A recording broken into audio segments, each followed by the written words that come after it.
There are eyes, and which are eyeballs, and there's eyes, which are my eyes, which I call the suboccipital lobes, right here.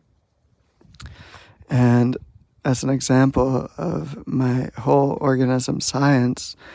advancement of Zebra's true neurolinguistics, which was one of 3 major breakthroughs, although in some ways my life has been a perpetual breakthrough in 2016 to 2017 winter. There's something that I call the naked jacket,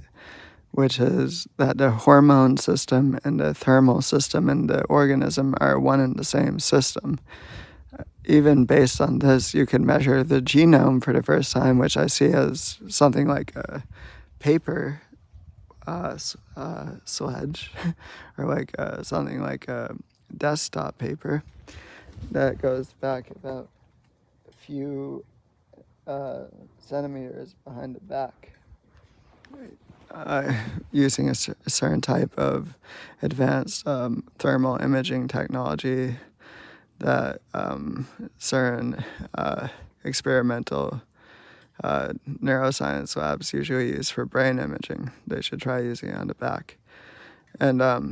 basically, the main thing is that the fluctuation of the hormones relating to sex are and sexual expression also are what control the temperature in the body in combination with the climate. An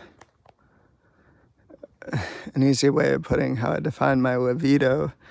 as distinguished from the libido of Freud, is that it has to do with the whole health of the body, not just the sex act or the attempt to have sex, but the sexual expression of a being that,